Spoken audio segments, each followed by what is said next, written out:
آج میں شیئر کروں گی آپ کے ساتھ رشتے ٹوٹنے کے چند اسباب۔ بسم اللہ الرحمن الرحیم۔ السلام علیکم، میں ہوں ام احمد۔ اگر آپ نے میرے چینل کو سبسکرائب نہیں کیا تو میری ریکویسٹ ہے کہ پلیز اسے سبسکرائب کر کے بیل نوٹیفیکیشن کو آل پہ کر دیں۔ چلتی ہوں اپنے ٹاپک کی طرف۔ جن کے ساتھ جوڑ کر رکھنا ہماری ذمہ داریوں میں شامل ہے، انہی میں رشتے دار بھی ہیں، لہٰذا ان سے بہتر تعلقات قائم رکھنے کے لیے میل جول، بات چیت اور لین دین وغیرہ معاملات میں اچھا برتاؤ کرنا بہت ضروری ہے۔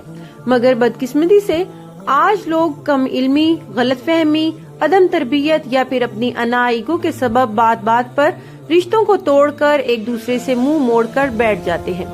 بات بات پر ان کا سکرو ڈھیلا ہو جاتا ہے، پلگ نکل جاتا ہے اور گاڑی شارٹ ہو جاتی ہے۔ رشتہ چاہے منگنی یا شادی کے بعد ٹوٹے یا پھر بھائی بہنوں اور دیگر رشتہ داروں کے باہمی تعلقات ٹوٹے، معاشرے میں پریکٹس یہی ہے کہ جب کسی بات پر کوئی ٹوٹ پھوٹ ہوتی ہے تو پھر غیبتوں، تہمتوں اور بدگمانیوں وغیرہ گناہوں کا ایک لمبا سلسلہ شروع ہو جاتا ہے۔ اس رشتے کے ٹوٹنے کے متعلق رشتہ داروں کی آپس کی گفتگو کا بڑا حصہ واضح، حرام، ناجائز باتوں پر مشتمل ہوتا ہے اور عموماً فریقین کی طرف سے ایک دوسرے کو اذیت و تکلیف دینے والی باتیں کی جاتی ہیں۔ حالات و واقعات کو سامنے رکھ کر جب بھی میں نے فی زمانہ رشتوں کے ٹوٹنے کے موجودہ اسباب پر غور کیا تو میرے سامنے چند ایسے اسباب آئے جن کی بنیاد پر رشتہ توڑنا سراسر غلط ہے۔ جھگڑنے اور رشتہ ٹوٹنے کے چند اسباب، جن میں نمبر 1 پہ ہے ہم فلاں کے ہاں دعوت میں گئے تھے تو اس نے ہم سے سیدھے منہ بات نہیں کی۔ دوسرے تو پانی اور کھانا وغیرہ کا پوچھ رہا تھا، مگر جہاں ہم بیٹھے تھے وہاں ایک بار بھی نہیں آیا اور اس نے ہمیں کوئی عزت ہی نہیں دی۔ حالانکہ اس بات کو ہر انسان بخوبی سمجھ سکتا ہے کہ دعوت کے دوران میزبان کا ذہن عام طور پر ٹینشن کا شکار ہوتا ہے۔ اسے ایک مخصوص وقت میں کئی کام کرنے ہوتے ہیں اور کئی لوگوں کو منہ دینا ہوتا ہے، بلکہ بسا اوقات تو اس کے ذہن پر وہ کڑ سوار ہوتا ہے کہ جسے لے کر اس نے خاندان والوں اور دیگر جان پہچان والوں کا پیٹ بھرنے کے لیے دعوت کا انتظام کیا ہوتا ہے۔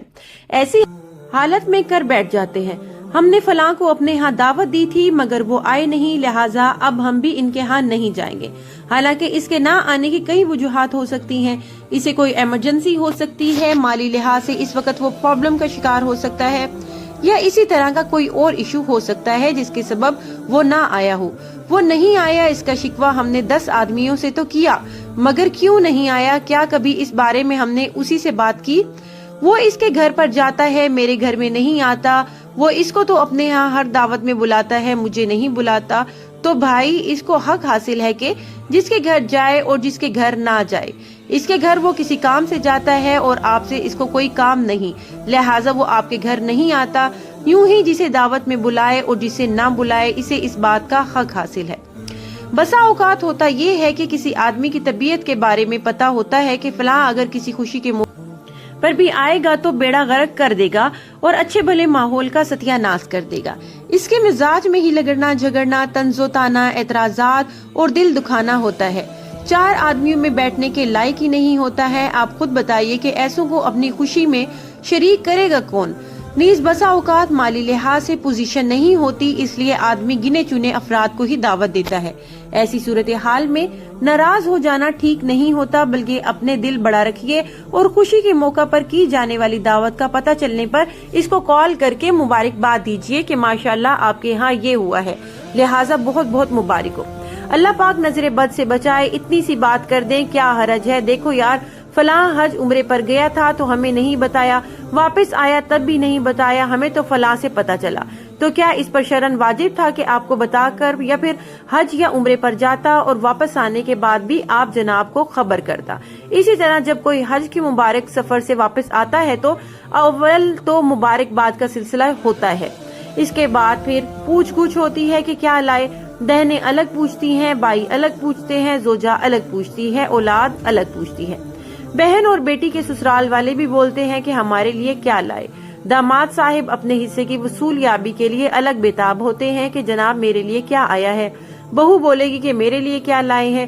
یوں بھی ہوتا ہے کہ بہو بولے گی کہ میرے لیے کیا لائے ہیں۔ یوں بھی ہوتا ہے کہ مثلاً فلاں کو فلاں چیز دی ہے، ہمیں نہیں دی، یا فلاں کو فلاں چیز زیادہ اور ہمیں کم دی، فلاں کے بچوں کے لیے فلاں چیزیں لائے اور میرے بچوں کے لیے نہیں لائے۔ بہو بولتی ہے اور اپنی بیٹی کے لیے تو لے کر آئے ہیں، میرے لیے نہیں لائے۔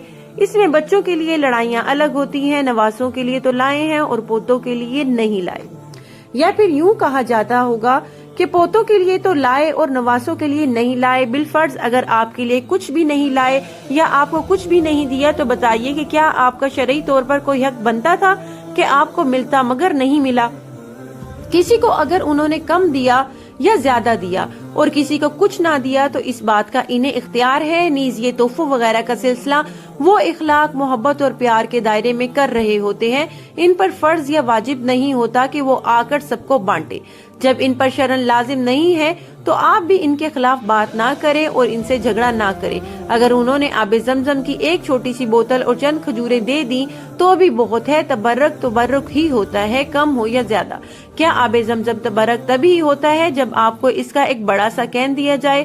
اتنی سی بات پر سامنے والے کو کنجوس کہہ دینا اور دیگر کئی طرح کے برے ناموں سے اسے یاد کرنا اور رشتے توڑ کر بیٹھ جانا یقیناً عقل مندی والا کام نہیں۔ میری سب سے التجا ہے، اپنے اندر ہمت، حوصلہ اور خودداری پیدا کیجیے۔ بات بات پر ناراض ہو کر بیٹھ جانے والے اپنے مزاج کو تبدیل کر کے عفو، درگزر اور معافی کے زیور سے خود کو آراستہ کیجیے۔